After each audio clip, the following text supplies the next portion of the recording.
Hello and welcome to What's Up Stratford via Zoom. Joining me is Michele Bailey from the ACO. Michele, thanks so much for joining me. Thanks for having me. I'm excited. What? Great.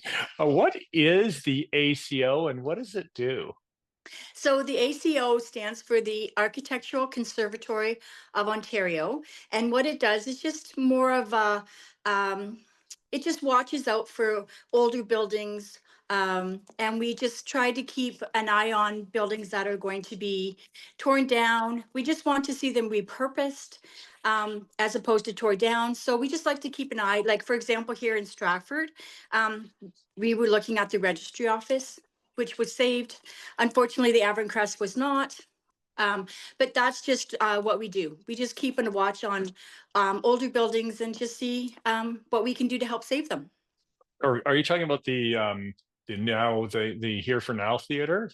Yeah, the Here for Now. Yes, That's yes, exciting. Very yes. beautiful Very building too. exciting. Yes. So you also are the committee chair for the historical plaque. So tell us what that is and how people can get involved and how is it different than being historically designated? So a Okay. historic plaque versus historical designation. Yeah. So there is no historical designation, which means you can do anything to the house because once it's historically designated, you're limited on what you can do and how you renovate a house like that. But this is just more to show when the house was built, who built it, or the first tenants, and just to kind of go through their backstory of their life. So it's just more of an interesting piece.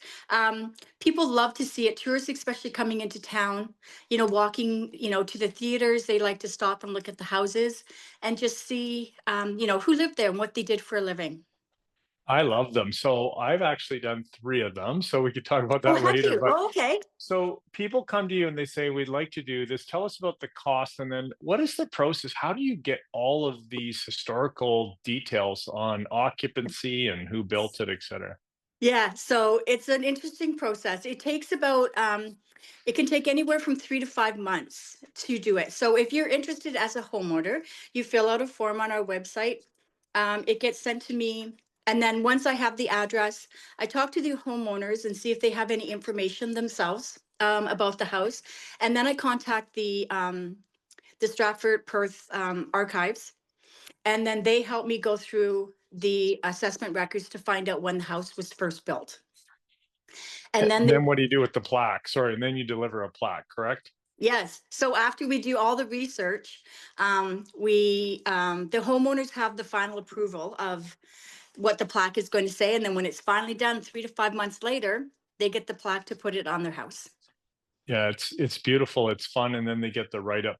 Now, on your website, you have all of the historical homes that you've completed, Hmm. well in well over 150. So all the historical detail is online if you wanted to actually look up different homes and to see Yep. what the historical details are. Yeah, absolutely. Yes, everything's there. We're actually working on our 423rd plaque. Oh, okay. Yeah. Um, Yeah, I was Hmm. slightly off on those numbers. Yeah. Wow, that's incredible. Now, on a fun thing, you do the Colberg Street tour. So there's a whole bunch of homes in on Colberg Street, which was one of the original streets in Stratford. Why did you pick that home, and then how do people go on to do a tour? Well, because mostly Colebrook Street, because there's so many plaques. That was the interest. It just kind of snowballed. Started with one, and then the neighbors just kind of started to come in, and we just did a whole bunch of plaques on there. So because there's so many plaques, it thought it was a great place to start. What's the difference between an Edwardian home and a Victoria home? Oh, now you're getting right into it, aren't you? So it's just the architectural style. And And what is Stratford. the main difference? If I was to look at a home, how would I know the difference? It's just the way the trim looks on the outside. Certain dormers, the way the dormers looks, the trim, the doors, the way the windows are sitting.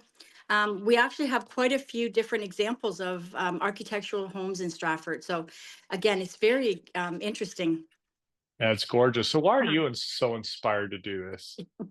Because I think because I'm a history nerd. I just love finding out, who lived in the house, and the more you dig into their lives, the more you find out about how they actually lived back then. You know, Right. it's And just so interesting where they came from. How did they end up here? Why did they end up in Stratford? And yeah, I just find it fascinating to, yeah, just to dig into their lives a little bit more. so thanks very much for the work that you're doing, educating people and also doing the history, which is a lot of fun too. Thank you very much. Yeah, thank you. Coming up next, we're going to talk to the chair of the Huron Perth Healthcare Alliance, Sean Wilkinson.